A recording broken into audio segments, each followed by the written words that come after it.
esta oportunidad hemos invitado a la exministra de la Mujer, docente de la Facultad de Derecho de la Universidad Católica en el área de familia, Marcela Guaita, abogada y, por supuesto, hay que decirlo, full disclosure, como dicen, compañera mía de promoción de la universidad. Gracias por estar con nosotros. Gracias a ti, Rosamunda. La agenda del tema de mujer, que es de lo que vamos a hablar hoy, está marcada por un hecho espantoso. La señorita Greda murió el día viernes pasado a consecuencia de las heridas causadas por un acto que era tentativa de feminicidio y hoy se configura como feminicidio. Pero lo esencial creo que en este caso es ver que se trataba de un caso de acoso. Se trataba de una persona que no tenía ninguna relación con su victimario. Es más, lo había rechazado sucesivas veces y además había tratado de evitarlo como diera lugar. No existe legislación para impedir esto. ¿Qué debemos hacer en este caso concreto? Empecemos por el acoso. Efectivamente, ella ha sido acosada y hay muchas situaciones de acoso que se pueden dar en diferentes ámbitos. Acoso laboral, acoso en espacio público, acoso político. En estos casos solamente está regulado en el Perú el acoso laboral como una forma indirecta que se puede tomar incluso de despido, pero en ningún caso es una situación penal. Hay una regulación en términos del acoso en el espacio público, pero que solamente se refiere a situaciones administrativas que pueden ser sancionadas las empresas que permiten que sus trabajadores, por ejemplo, acosen a alguien en el espacio público. Estas situaciones son de violencia. Reconozcamos que son violencia especialmente contra la mujer que se hace en un espacio en donde tiene que estar protegida por la seguridad pública. Sin embargo, hay que decirlo, estas situaciones han sido toleradas socialmente.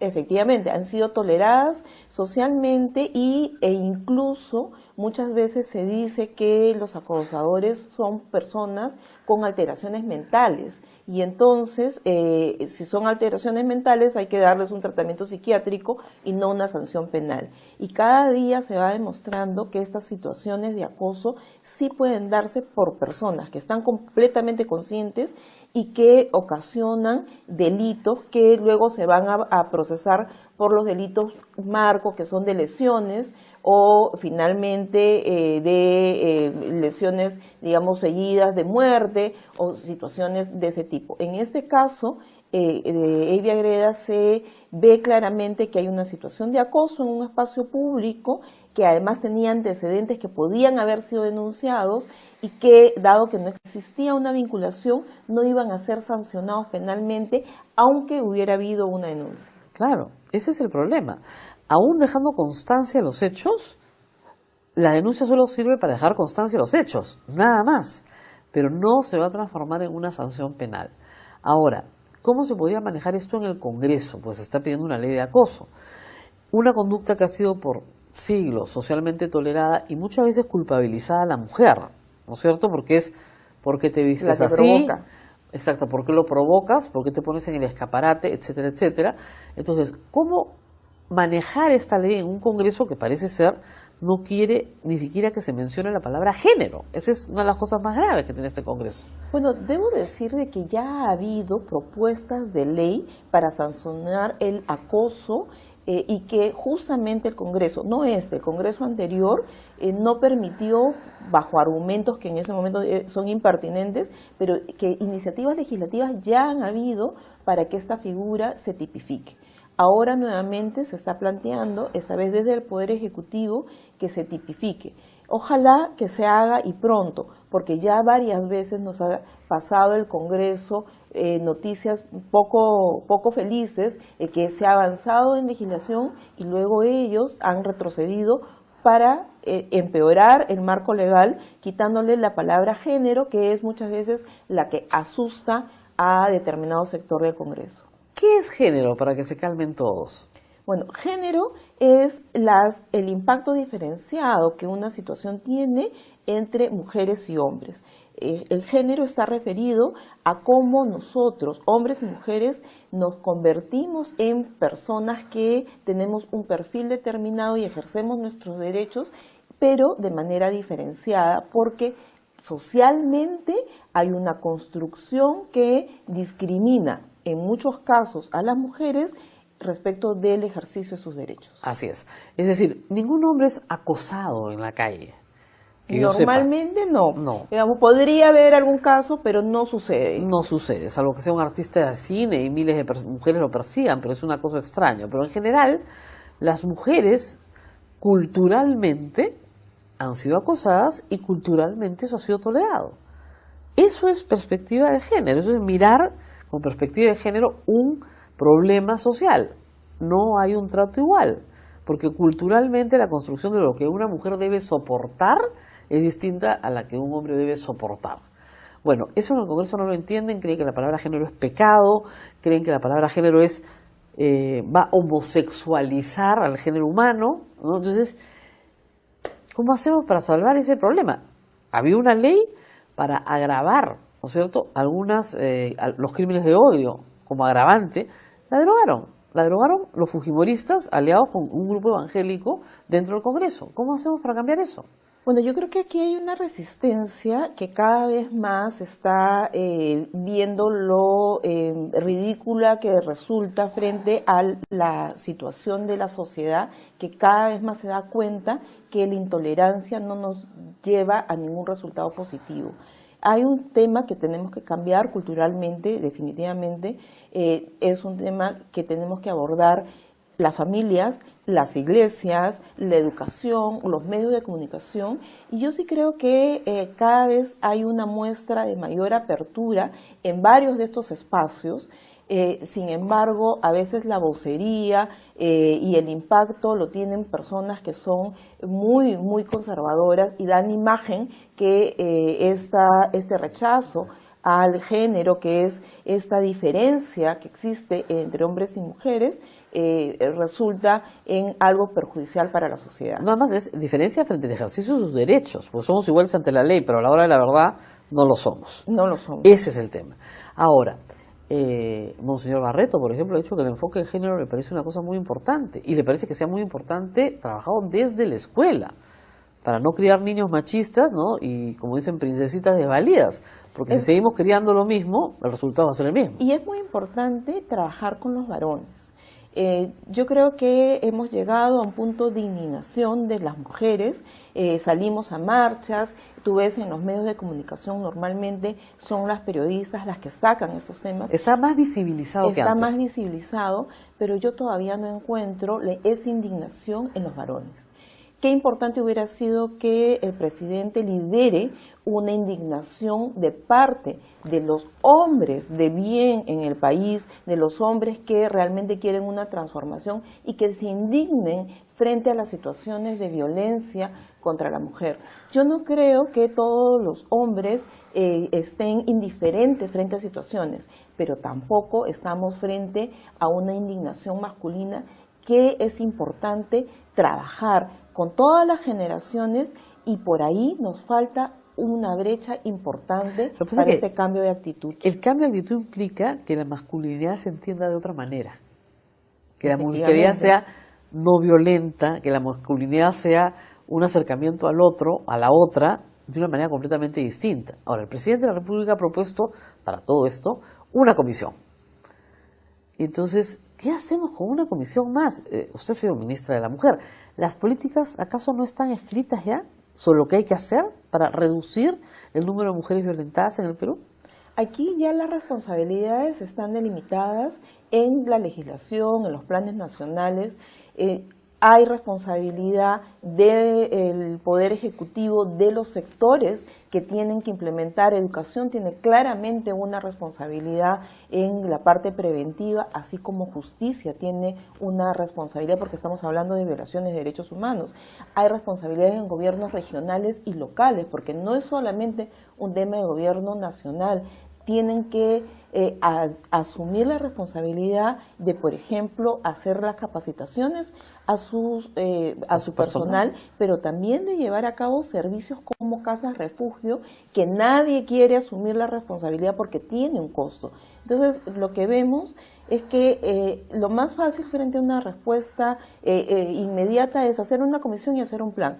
Y yo creo que lo más importante es poner presupuesto a lo que ya existe, a lo que ya está normado. Nos hemos enterado esta semana que el Congreso de la República gasta más que el Ministerio de la Mujer. Y el Ministerio de la Mujer necesita mucha plata, por ejemplo, para que por lo menos haya una casa de refugio por cada provincia del país. Y en Lima muchas más, por cierto, ¿no? Que no las hay. Las casas refugios son muy pocas. La mayoría está más en el sector privado. Exactamente, es mujeres que se organizan ellas mismas. Y al ministerio le toca regular, organizar, supervisar que los servicios que se brinden en estas casas sean idóneos, pero son los gobiernos locales que están cerca de la población quienes deben brindar los servicios. Hay oportunidades de mejoras importantes. Las empresas pueden ayudar, por ejemplo, para dar los alimentos en las casas refugio, para generar empleos de corto plazo a las mujeres que necesitan, porque normalmente llegan ellas y sus hijos.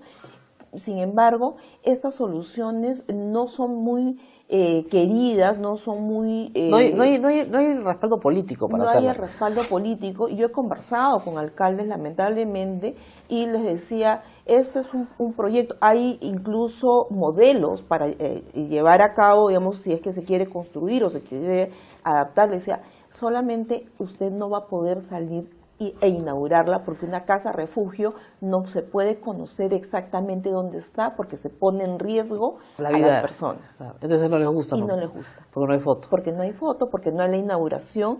Y ese es el cambio de mentalidad que tenemos que lograr.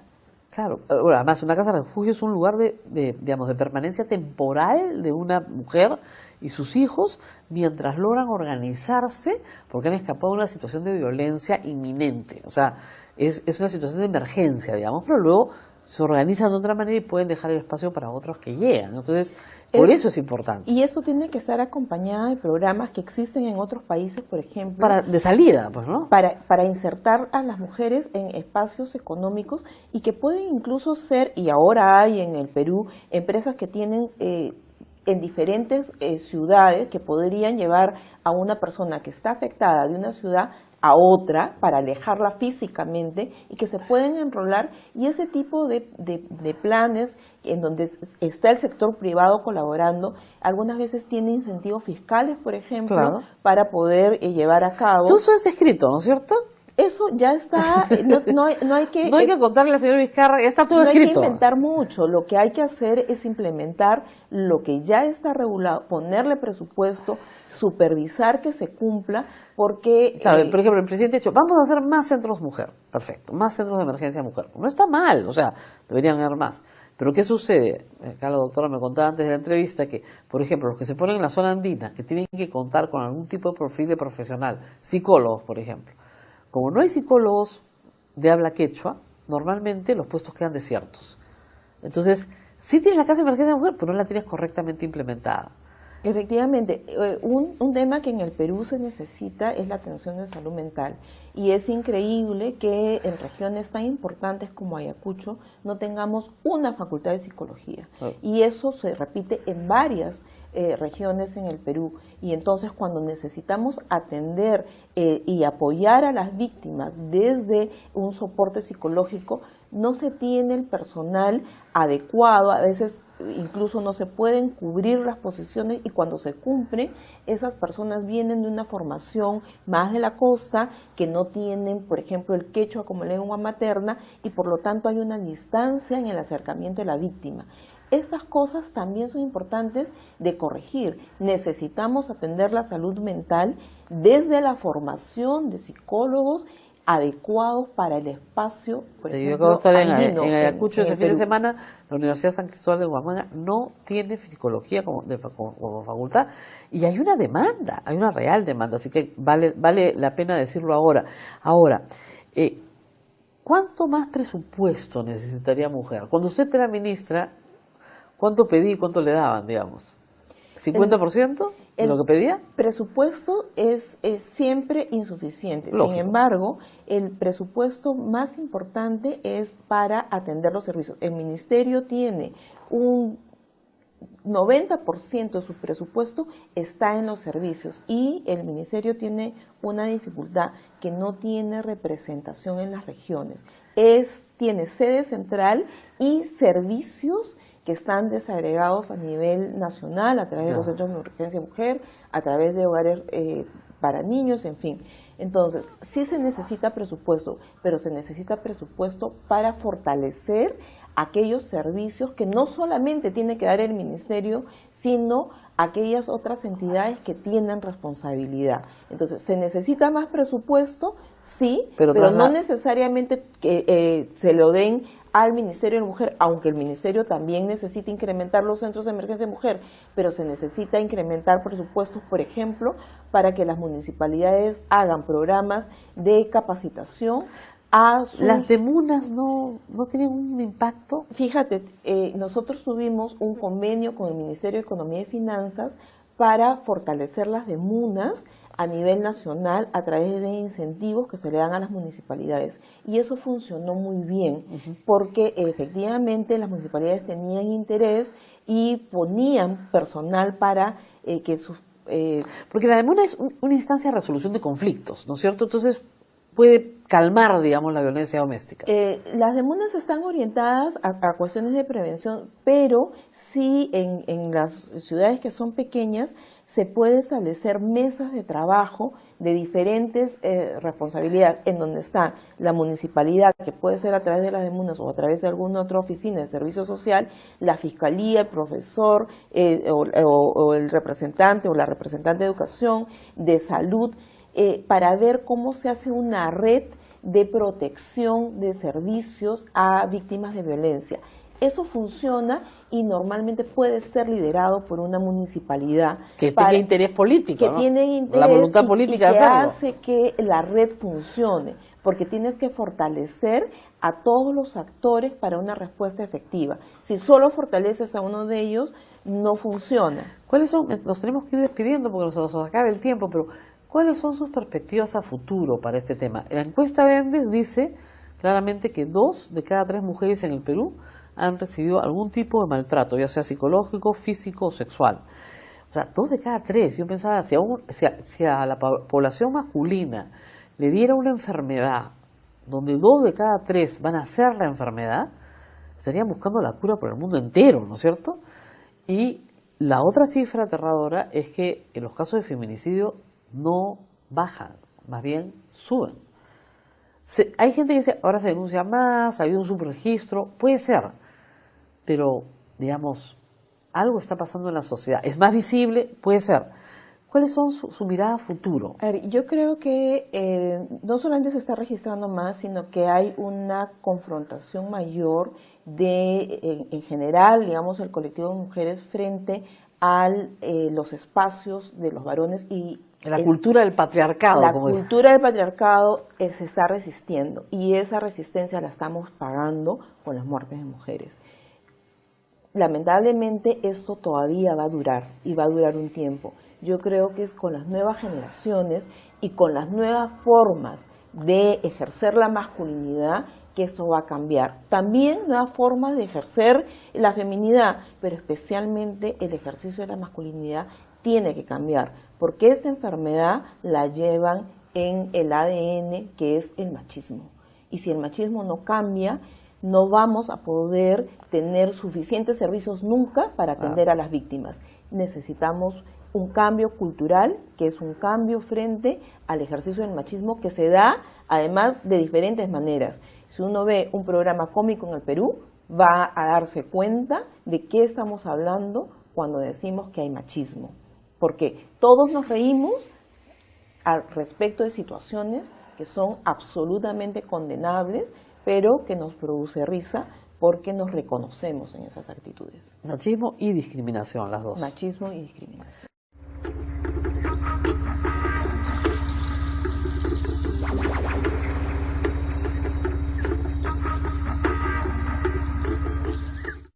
¿En realidad el cambio climático es algo tan peligroso? ¿Quién está detrás de las patentes, de los nuevos productos ecológicos, de las novedosas normativas? ¿Se han vuelto ecologistas los gobernantes así de la noche a la mañana?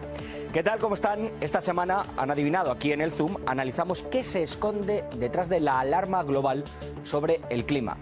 No sé ustedes, pero yo la verdad que estoy solo un poco cansado de escuchar a cada minuto alarmas sobre el calentamiento global. Una teoría que tienen tantos detractores como personas que son afines, pero que realmente se ha convertido ya en una realidad hoy en día, casi en una religión, o conmigo o contra mí. Pero ¿cuál es la verdad de este asunto? Que nos la digan, que no nos manipulen.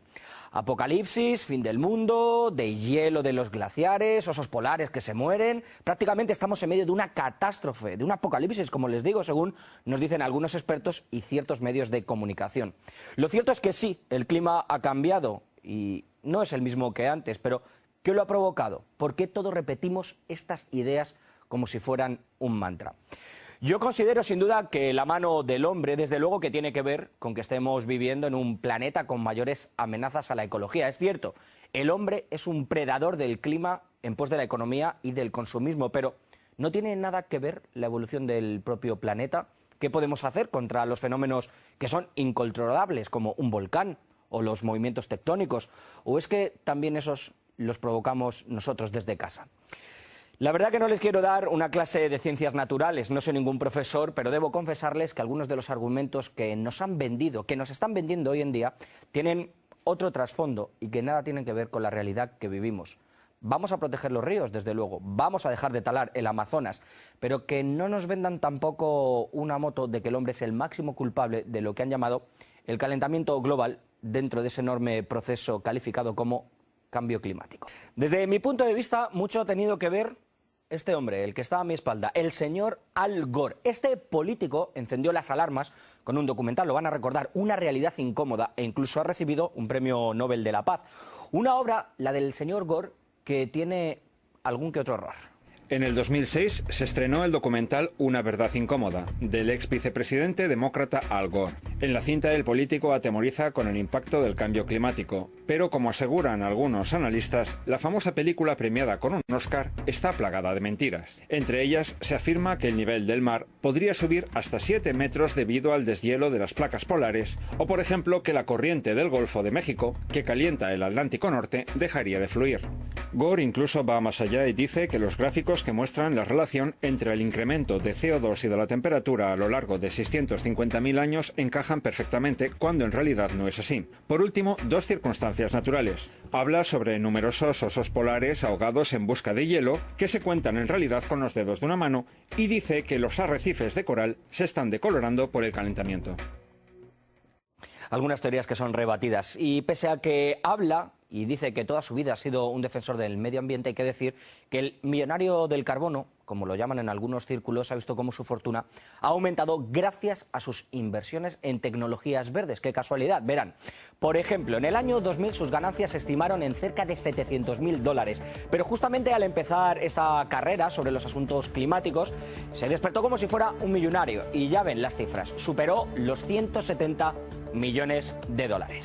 ¿Les va sonando ya todo esto de que el medio ambiente no es una cosa banal, que el dinero, está detrás y que hace que esto se esté convirtiendo pues en un negocio muy lucrativo? ¿O es que piensan que los dirigentes de los países, como les decía al principio, se han vuelto ahora defensores a ultranza de todo lo verde, de lo ecológico? Por favor, cambio de legislaciones, fondos de inversión.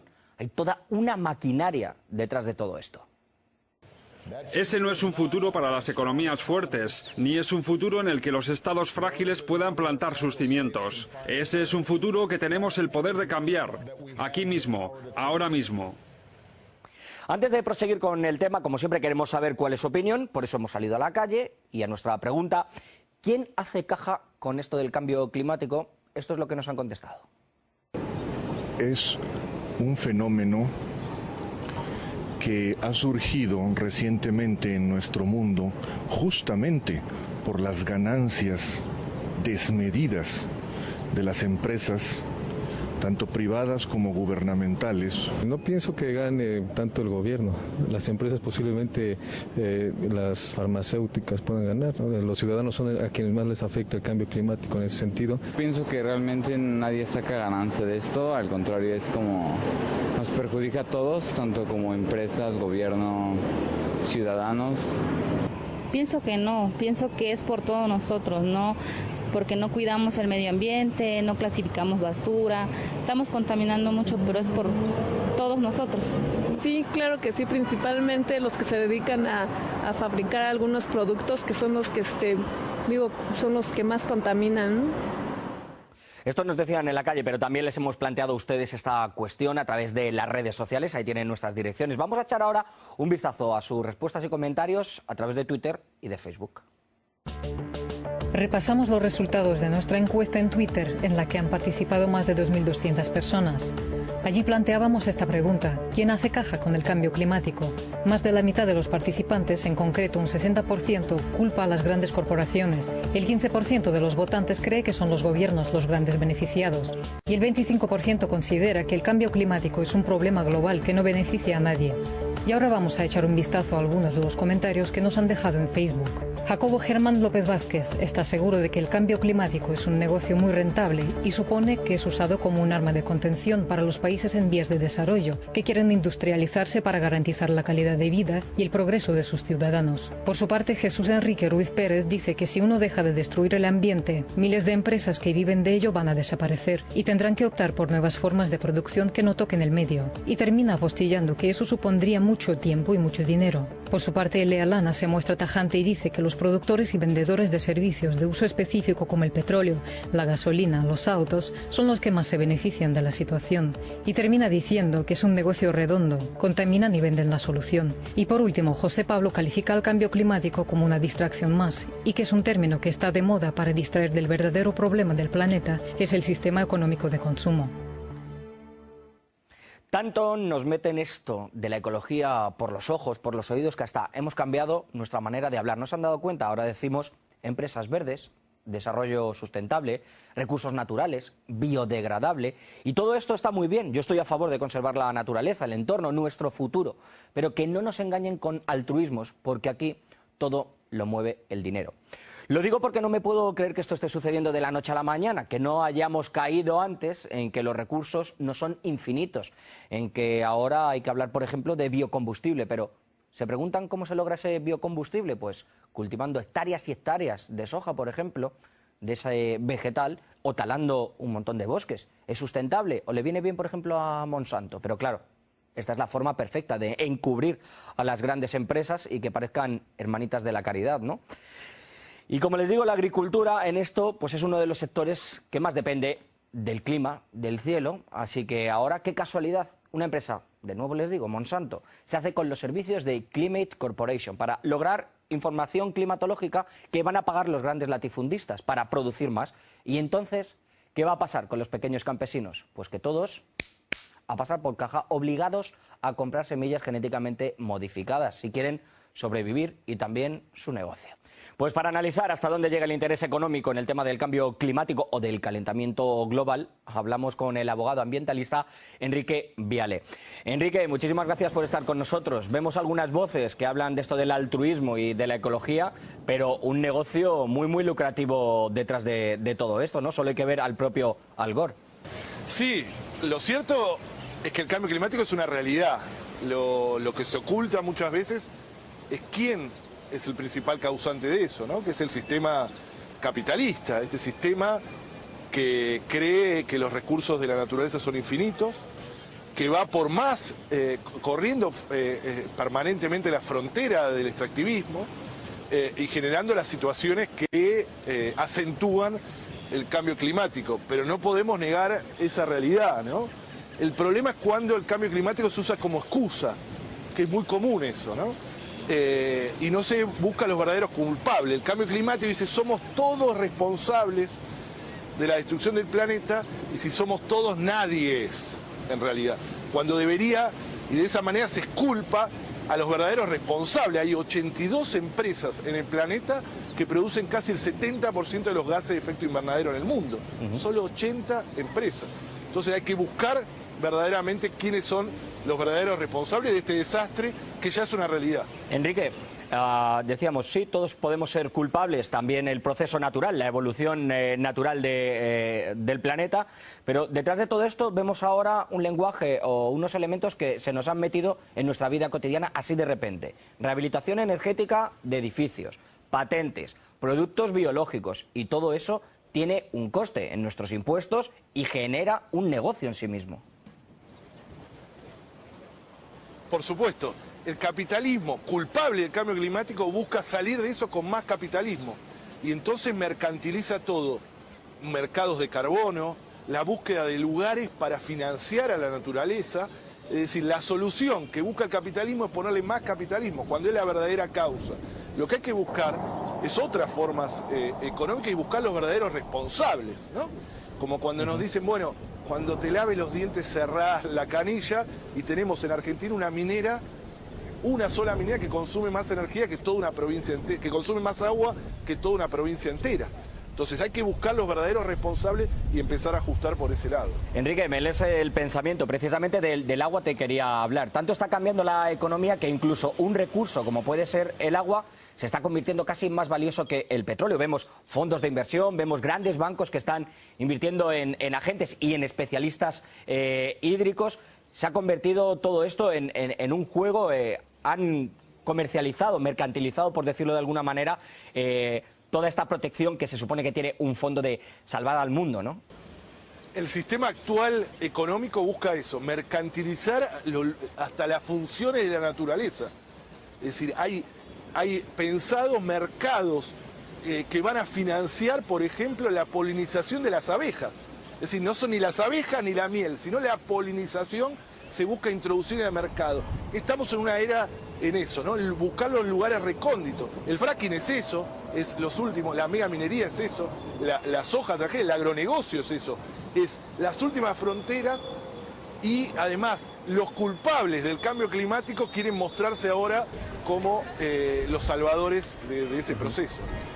Enrique, brevemente y como especialista, como abogado, lo que también estamos viendo es que esto ya no va solo a lo monetario y a lo político, sino también a la legislación, a las nuevas leyes que se imponen. Esto nos afecta con nuevos impuestos. Por ejemplo, si tienes un auto antiguo, no puedes pagar el mismo impuesto que quien tiene un auto nuevo, por lo tanto nos obligan a comprar nosotros. Por ejemplo, impuestos sobre la energía solar que hay en España y en otros países. Incluso la legislación, los políticos están virando hacia ese lado, ¿no?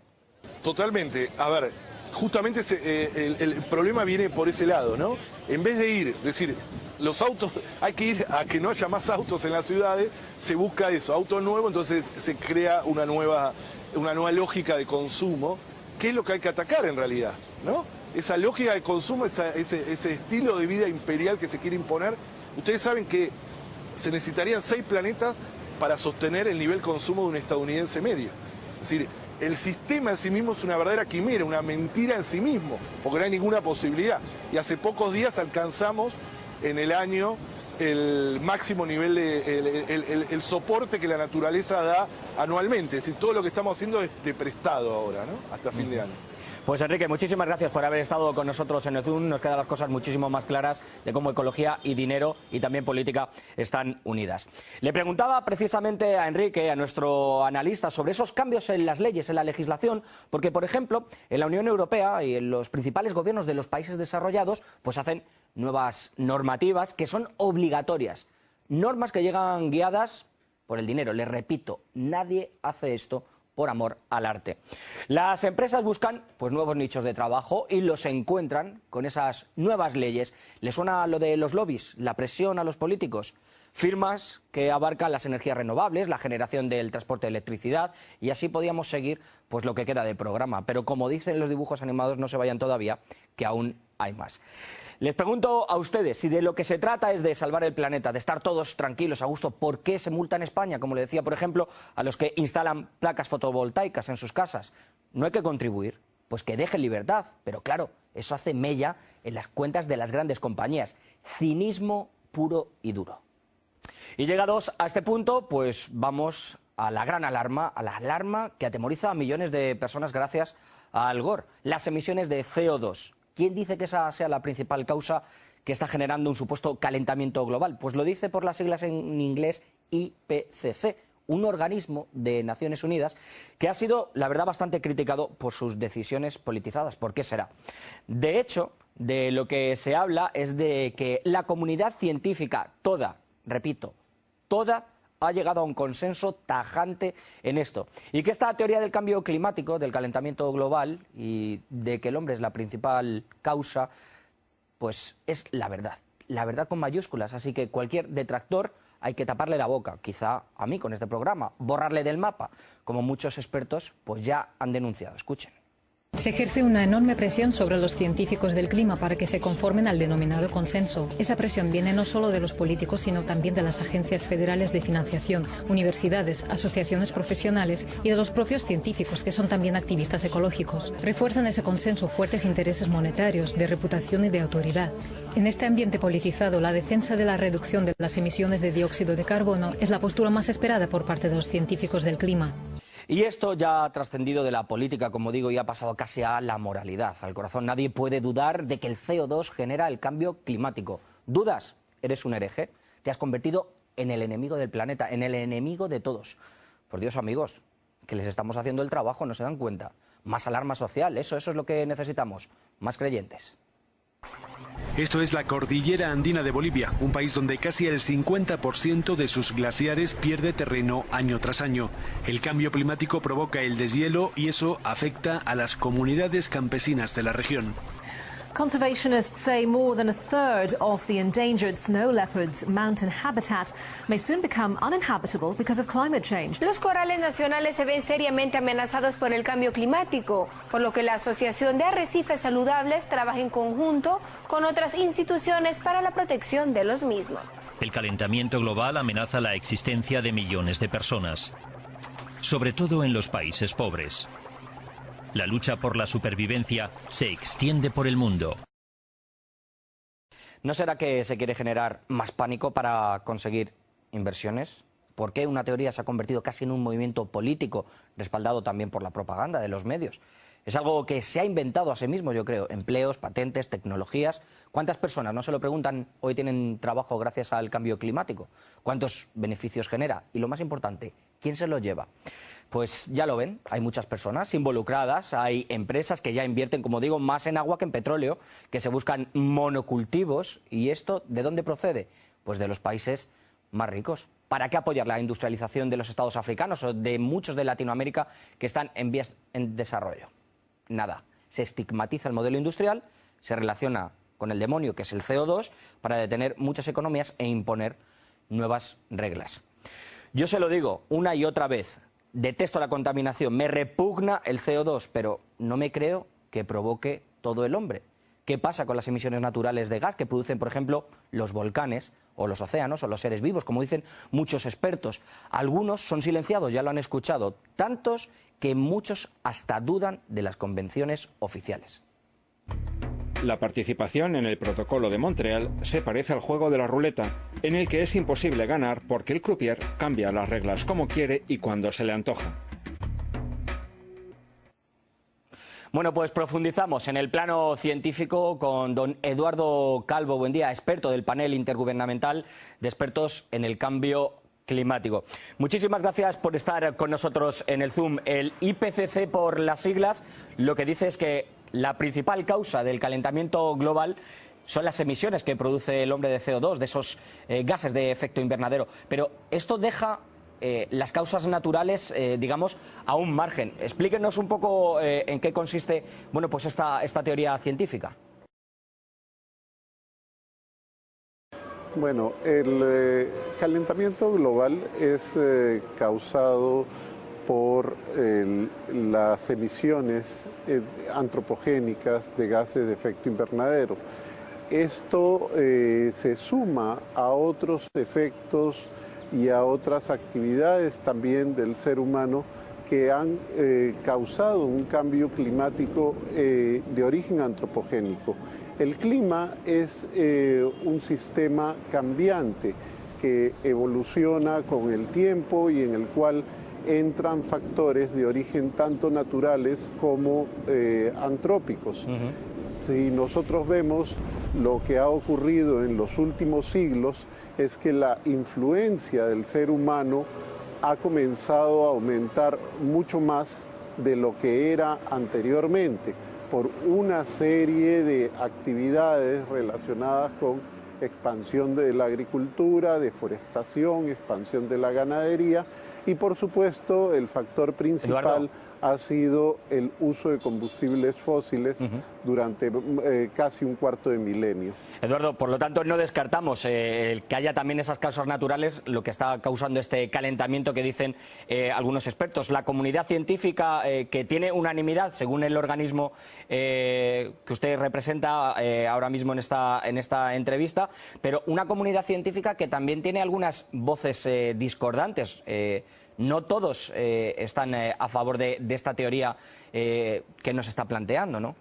Bueno, el tema acerca de las emisiones y su relación con los gases de efecto invernadero es trabajado por un grupo de trabajo en particular, que es el grupo de trabajo número 1 sobre la ciencia del cambio climático, en la cual en los informes especiales, especialmente en el quinto informe de evaluación producido en el año 2013, de manera no controversial, ya se puede ver la influencia de los seres humanos sobre el sistema climático. Es decir, no se niega que existan otras influencias, pero hay una marcada influencia de la actividad humana y especialmente por el aumento de las concentraciones de gases de efecto invernadero. Sí, don Eduardo, precisamente algunos representantes de dicho grupo de trabajo. No, decía que algunos de estos científicos que rebaten un poco esa gran influencia del hombre, bueno, pues apuestan también por el efecto del sol o de los volcanes, ¿no? Que desprenderían un CO2 incluso mayor que el que realiza, bueno, pues la industria. Se está intentando hacer que los países que están en vías de desarrollo no tengan un modelo, digamos, de desarrollo basado en la industria. ¿Qué beneficios les puede llevar? Porque muchos están empobrecidos, por ejemplo, en África o Latinoamérica, y no habría otro modelo de desarrollo, ¿no? Sí, el tema de la industrialización ha sido abordado en el marco de las Naciones Unidas, y la industrialización es uno de los objetivos de desarrollo sostenible que fueron aprobados en septiembre del 2015. Es decir, la humanidad ve la necesidad de industrializar al mundo en desarrollo. El tema es que lo que se está buscando es hacerlo con energías que no impliquen una alteración de la concentración de gases en la atmósfera. Como múltiples de las energías renovables, y en algunos casos hay países e industrias que optan por el desarrollo, por ejemplo, de energía nuclear. Don Eduardo. O también sí. Brevemente, porque se nos acaba el tiempo del programa. Quería preguntarle, ¿no ve algo extraño? Decía, ¿no ve algo extraño que el propio Al Gore, premio Nobel de la Paz, al igual que IPCC, bueno, se haya convertido en un gran millonario justo después de iniciar esta carrera que se supone que es altruista por salvar el mundo? Bueno, yo no tengo mayor contacto, lo he conocido al señor Gore en una ocasión, pero no desconozco sus actividades económicas.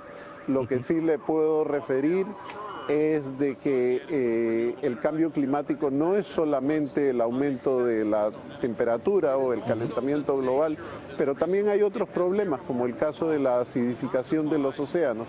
Así que por todo esto se va haciendo necesario el tener sistemas que modifiquen el uso de los combustibles fósiles y que incluso se puede tener tecnologías como es la captura y el almacenamiento del dióxido de carbono. Muchísimas gracias, don Eduardo. Nos quedamos sin tiempo. Muchísimas gracias por estar con nosotros. Termino el programa de esta semana pues contrariado un poco. Por una parte me da rabia que se nos intente engañar de una forma tan civilina, haciéndonos creer que corporaciones o grandes capitales tratan de cuidar nuestro entorno. Y por otra reflexiono sobre la mano del hombre, que es capaz de todo por su afán consumista.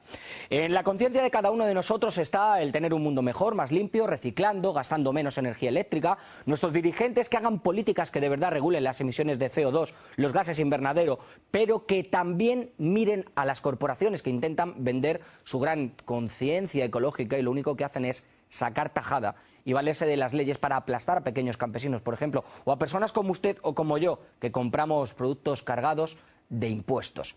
Bueno, me voy a marchar con un mensaje de concienciación para todos. Ustedes, para mí, empresas, gobiernos, poco podemos hacer con los males que pueda provocar la naturaleza en sí misma, pero en nuestra mano está el no contribuir a que esto aumente. Un gesto diario, y a los que tratan de engañarnos, que paren